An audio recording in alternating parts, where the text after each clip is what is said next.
Hello, my name is Anne Wang. I'm a teaching artist with the Houston Center for Photography. Welcome to our Levy Park photography workshops. We meet every first and third Saturday of the month, usually at Levy Park. But for the month of September, our photography workshops are going to remain online. This month, we are going to review again some photography basics. And I hope you will join me on Saturday morning, September the 5th, for our Q&A session from 9 to 10 a.m. Thank you very much. Bye.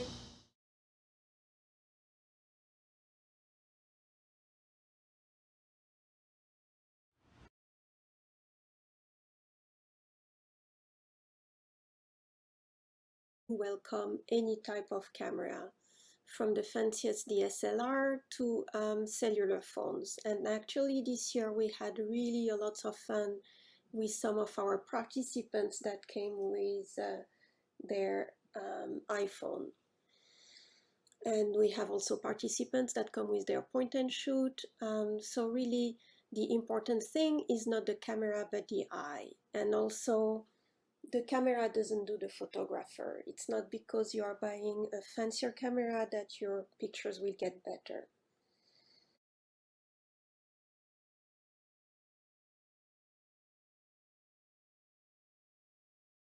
I've taken a Canon Rebel because I've noticed that a lot of my students come with this camera. So there are different things that I would like you to point to. However, the most important thing though is for you to download your manual and read your manual, because this presentation is here to guide you, but it won't replace the fact that it is essential that you read your manual, your camera manual. And if you do not have it, you can download it from the internet. So the most basic thing, of course, is the shutter release here. So when you take an image, please do not press your shutter release fully right away. Press it halfway, set the focus, have your composition well set, and push it fully. Then here we have the flash button. So if you shoot fully automatic, when there is not enough light, the flash will pop up of its own, will pop open. And that's why during these workshops, I'm taking you away from the auto mode and taking you to the semi-manual or fully manual mode, to where you'll be deciding yourself whether the flash pops open or not. And for this, you'll be using this button here. The other thing that's very important is the focus mode switch. This is to decide whether you are going to focus manually or going to use the autofocus in your camera. So the autofocus mode in the modern cameras is really very performant. As I'm losing some of my sight, I don't see as well anymore as when I was 20, I tend to rely on the autofocus mode. However, there are some situations of low light or macro photography, food photography, where you will have to use the manual mode. And that's where you'll be using this switch here. Then there is another important feature, which is the image stabilizer switch. So this is a very nice feature in the modern cameras also, where it's going to prevent unwanted blur caused by a small camera movement. For example, if you're not very stable when you handhold your camera, the image stabilizer is going to control that slight movement and eliminate unwanted blur. However, if you're shooting on a tripod, you really do want to switch this off. Why? Because the image stabilizer is going to find a movement that the tripod is preventing. So they are really going to play against each other. So you do not want your image stabilizer on when you use a tripod. Coming back to the focus mode switch, if you are going to focus manually, there are two rings on your lens. The first one, the closest to you, is the zoom ring. If you have a zoom lens, that's what's going to allow you to zoom in and out. The ring that is further out is the focusing ring, the one with which you will focus your image. Let's move now to the back of the camera. So the most important button here is the menu button. It's going to allow you to access all the menus for your camera. There are different sets of menus. One is the shooting menu, where you can define the image quality, red eye reduction, metering mode, etc. The another set is the playback, and the last one is the setup, where you can, for example, set up things like the date, the time, the language.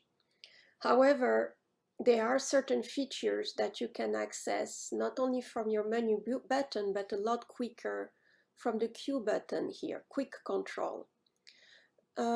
Nowadays, this Q button, you can find it here with a big Q, which is more handy, okay?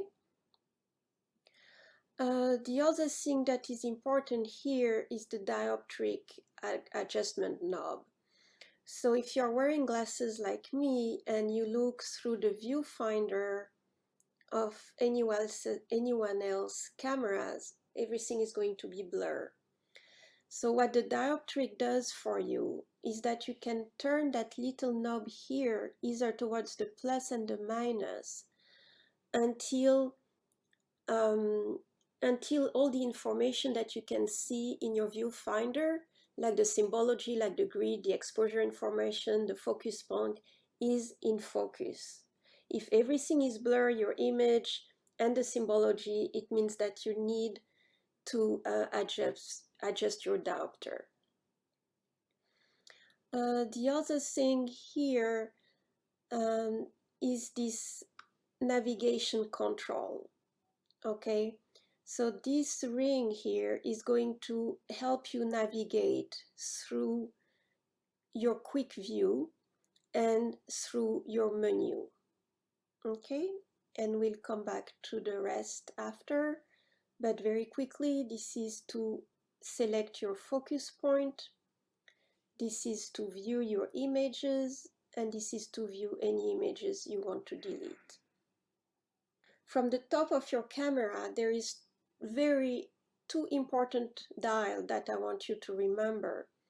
It's the command dial that's going to be to help you select what you want in the menu, but also going to allow you to select your aperture or your shutter speed. That's something that we'll cover later.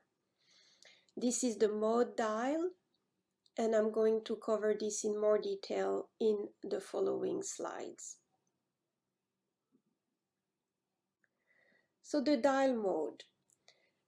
There is a basic zone, which is the zone that we do not really want to use because the camera is deciding everything for you. And if you are joining me at the Levy Park workshops, it's to learn how to use the semi-manual or fully manual mode so that you can, unleash your full creativity. However, if sometimes you're in situations where you feel challenged because you are still learning, you can use the portrait mode. What does that do? It blurs the background and creates a softer image. The landscape mode, where everything will be in focus from front to back.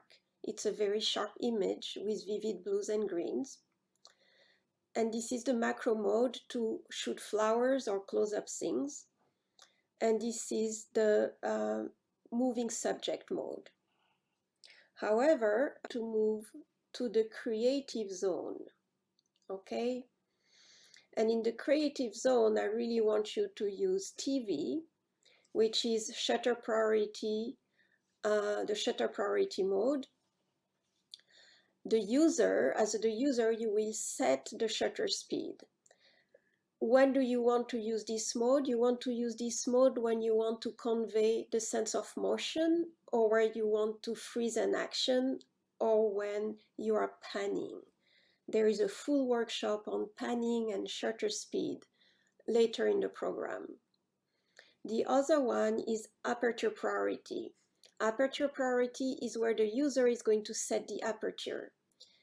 This is when you want to have control of the depth of field, which means you want to blur the background to isolate your subject, or you want to make everything sharp from front to end, like when you do landscape photography.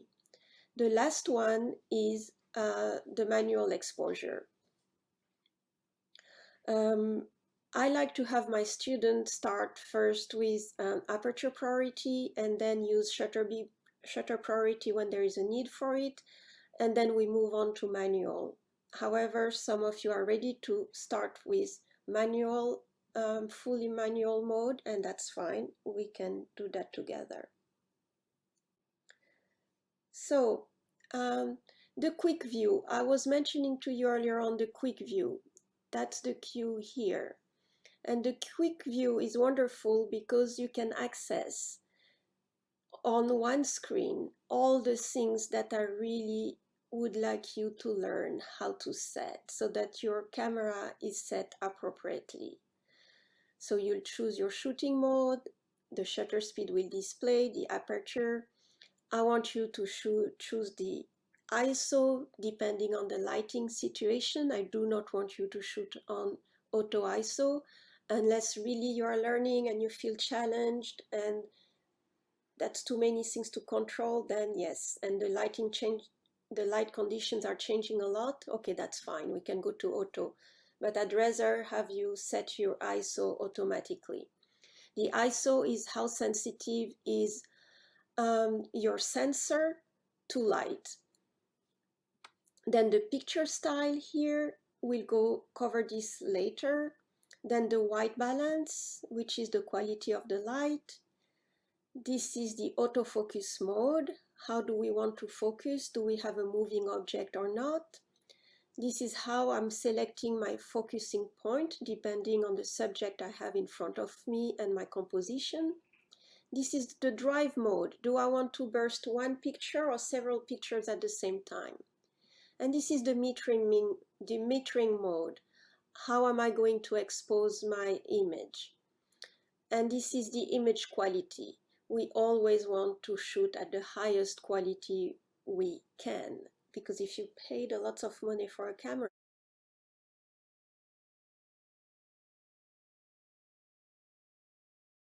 show you how to set up your camera also from the menu. So the first thing I want you to do is set your image quality. Okay? So when you go to image quality, you'll have different things. You have a large, then a large that looks, like a step, medium, small. This is good to publish on the web. But the two that interest us really is the large and the raw, or raw plus large. If you're a beginner and you don't edit your photograph, I recommend that you shoot only large. If you understand what RAW is and you're used to process your images, then you can shoot RAW and large at the same time. You'll have two images that are created, or you can shoot only RAW. But for my beginners, please do not shoot medium or small format. Choose the maximum image quality that is available in your camera. The second thing is the drive mode. Okay, so do we want to shoot one picture when I push the shutter? Do I take one picture or do I take several pictures at the same time? Like tack, tack, tack, tack, tack. It will keep taking images. Well, we want to set on only one. Okay, you would take really successive images when you are doing action shooting. So by default, we leave it only a single shooting mode. Yes. And these are your timer. If you use a tripod and you want to take an image of your family, you put the timer on, okay? The other thing that I think is very important to set is the card reminder. You want to make sure that your camera is not letting you shoot without having a memory card in your camera, okay? And this is available in the first menu tab. And it's release shutter without card, and you're going to disable that. Okay, we do not want, I've had students shooting and then realizing that they didn't have their images because they didn't have a memory card in their camera. The last thing is that if you notice here on top, if you look at my cursor where it's moving, okay, the cameras here at first, that's what we call the shooting settings, like the image quality, the ISO, um, things like that. The second one is the playback setting, and the last one is the setup setting, like a toolbox type of thing. This is where you'll set up the dates, time, etc. Okay, again, let's keep on the basic settings for your camera, things that won't change very often. Set the color space. Okay, so it's on the third tab of the menu, and you're going to set it to sRGB. sRGB really is the most common space. That's how internet functions.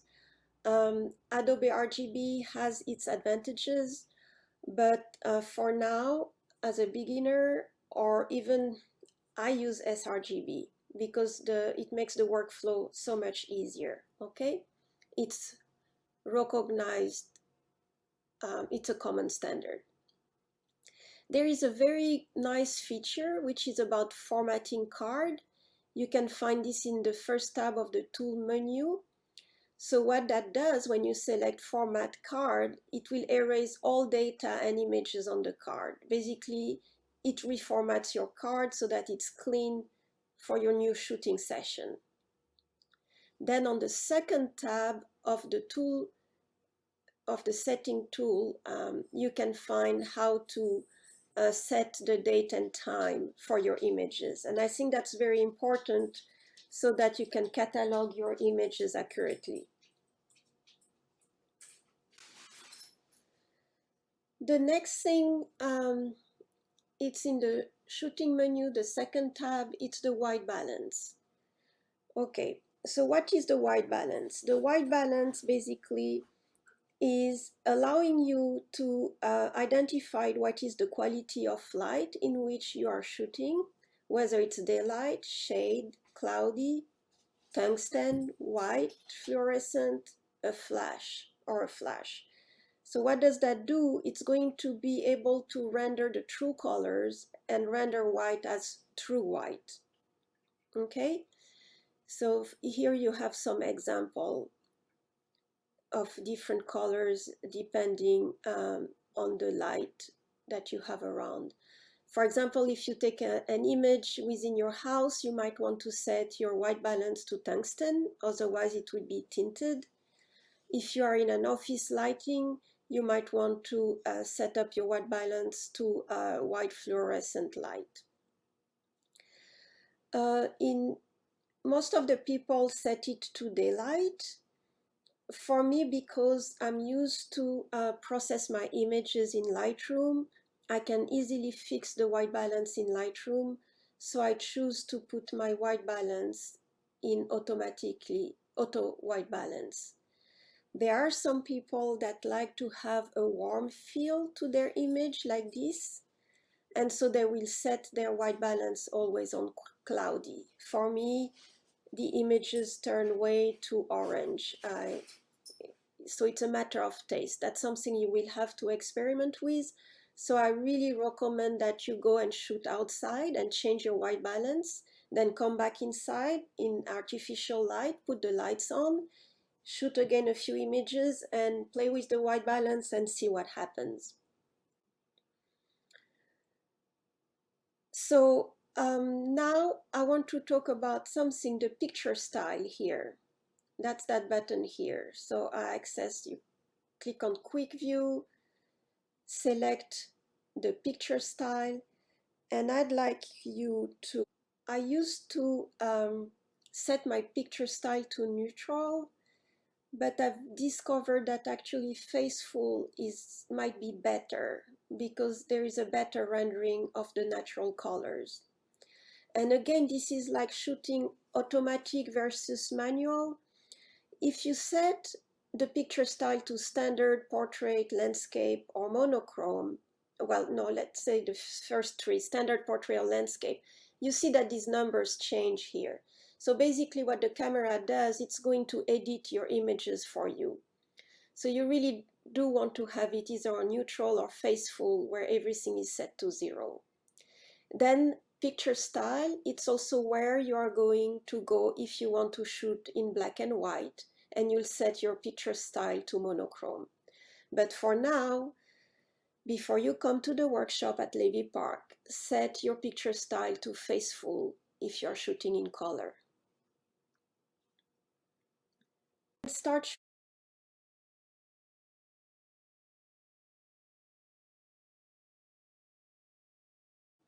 Set the color space. Okay, so it's on the third tab of the menu, and you're going to set it to sRGB. sRGB really is the most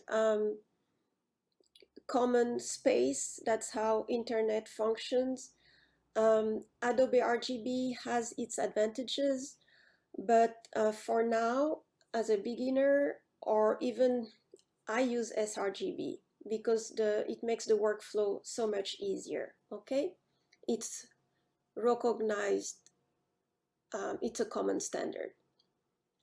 There is a very nice feature which is about formatting card. You can find this in the first tab of the tool menu. So what that does when you select format card, it will erase all data and images on the card. Basically, it reformats your card so that it's clean for your new shooting session.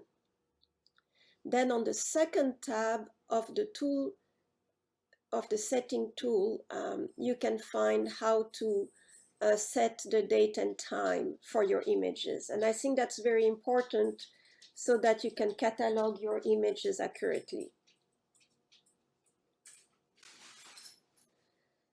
The next thing, it's in the shooting menu, the second tab, it's the white balance. Okay, so what is the white balance? The white balance basically is allowing you to identify what is the quality of light in which you are shooting, whether it's daylight, shade, cloudy, tungsten, white, fluorescent, a flash, or a flash. So what does that do? It's going to be able to render the true colors and render white as true white. Okay, so here you have some example of different colors depending on the light that you have around. For example, if you take an image within your house, you might want to set your white balance to tungsten, otherwise it will be tinted. If you are in an office lighting, you might want to set up your white balance to white fluorescent light.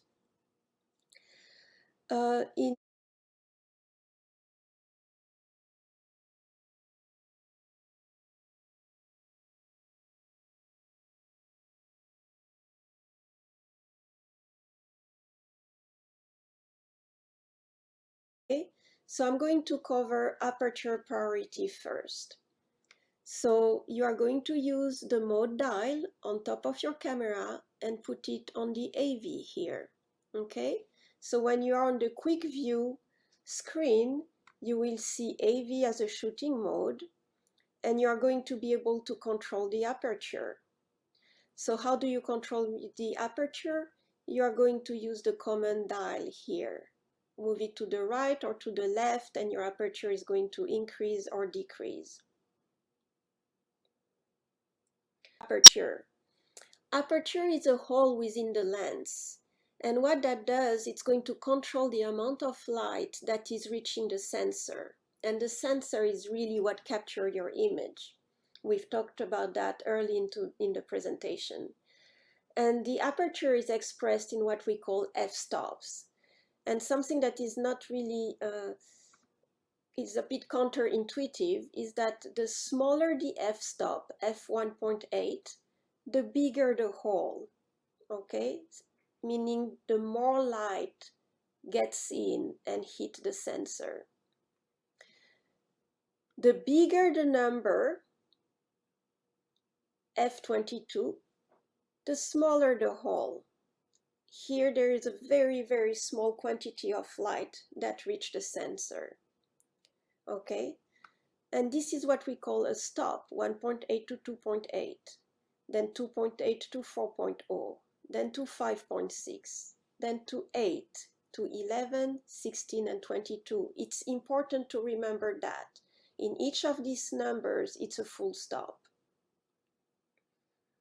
So remember, aperture is the whole opening within my lens.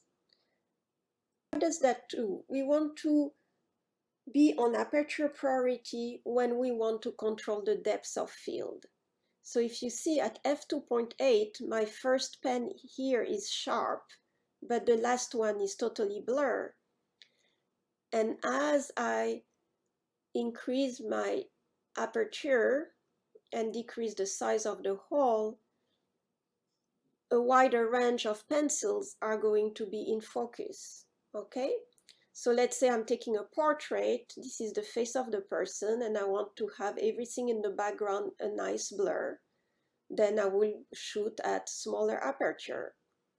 However, when I shoot landscape, I want everything in focus from front to back. So I'm going to go to smaller aperture.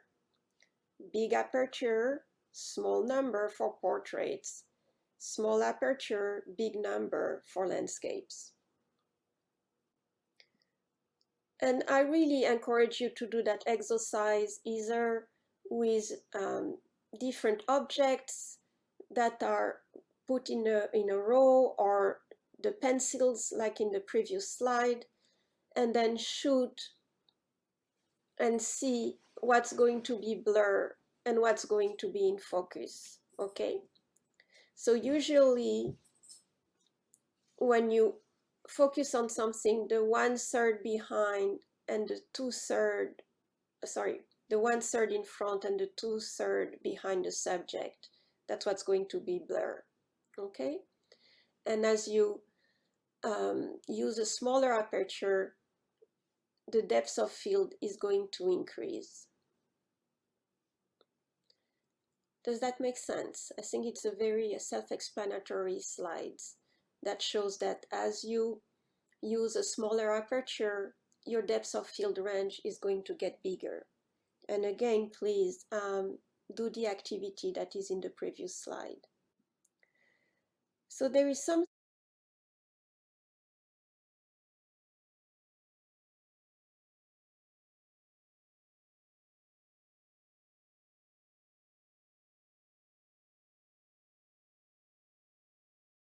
move up or down your shutter speed with the control dial here if you look at my cursor. So on the quick view, TV would be displayed to be saying that you are in shutter speed priority mode. Your shutter speed will display here and your aperture. So the shutter speed stands for the length of time the shutter is open to admit light to come and reach the sensor. So the longer the shutter is open, the more light is going to hit the sensor. So the more overexposed, the chances for your camera to be overexposed. So I've got a scale here that says that when the shutter speed doesn't stay open a very long time, this is a fast shutter speed, okay, here, it's going to freeze the motion. So if I'm going to photograph horse jumping, golfing, soccer, you might want to be in the faster shutter speed if you want to freeze the movement.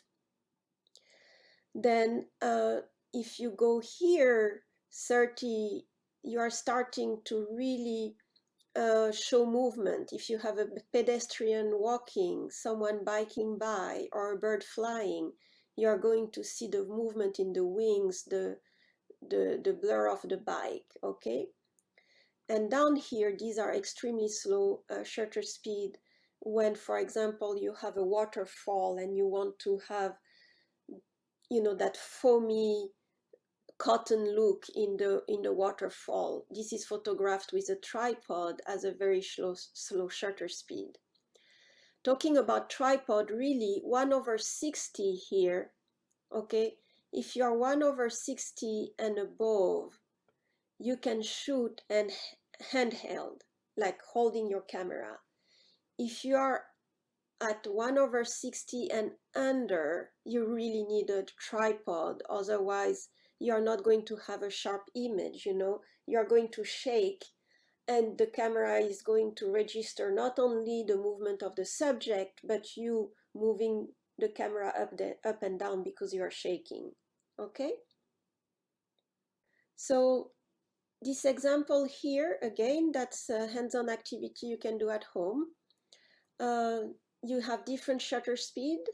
This is slow, 1 second, and as I'm going faster, it's freezing the movement. Okay? So the shutter speed is going to allow you, like aperture, to be more or less creative. How is it nice, this windmill here? Is it nicer like this with a fast shutter speed, or does it start to be more pleasing to the eyes as a slower shutter speed and be more interesting? So that's what we call the creative exposure, where you'll have to make a conscious choice of your aperture and shutter speed to have a beautiful image. If you let the camera decide because you're shooting fully auto, you might get this image here, not very interesting. Okay, so shutter speed is to freeze or show motions. It depends what is the most creative, most appealing solution for the image you are taking, or what you need to do if you do sport photography. People might want a sharp picture even though you prefer the blurred one that show the motion. The other thing is that if you are shooting in low light without a tripod, you really need to have a tripod if you are going to use a slower shutter speed than 1/60 second. I know that I'm a little bit shaky with my hands, and also my subjects might always move a little bit. So to be sure to have sharp images and a sharp subject, I tend to shoot way faster than that. 1/80, even up to 1/125, okay? And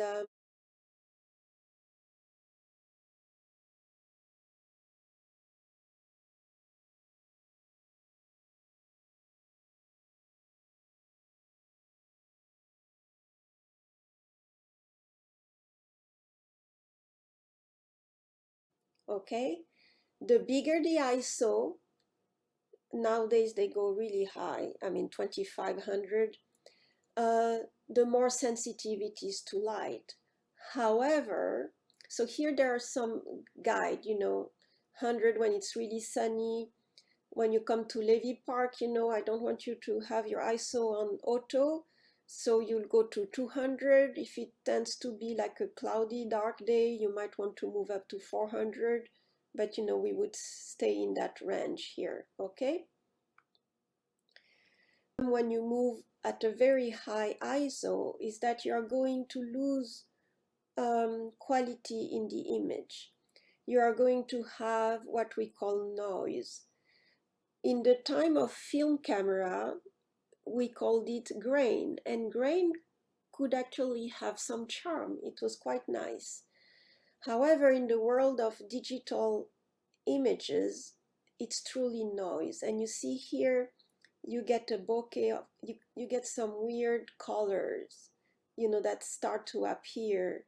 And the noise is more like pixels. It's a pixels that are starting to appear. So it's really not pleasing to the eye. So basically, you really want to always shoot at the lowest ISO that you can. Again, the camera doesn't make the photographer, because the most important thing is first what you're going to capture. But as you get good at that, the camera is going to start being important as well, because, for example, with my Canon 6D, I can shoot easily up to 3600, I think, without having noise showing up. With a Rebel camera, you cannot do that. With a Rebel, maybe 800, 400, you'll start having noise, okay? So this is, so basically on top of your camera there is a button labeled ISO, and that's going to take you to a screen like this, which is where you're going to be able to set up your ISO, okay? If you have a camera that does not perform well at high ISO, I highly recommend in the menu to set up the max ISO that you allow your camera to go to. So one exercise that is interesting to do is take several images in your camera at different ISO, but make sure it's properly exposed, okay? So you'll have to adjust either your shutter speed or your aperture so that it's not over or underexposed.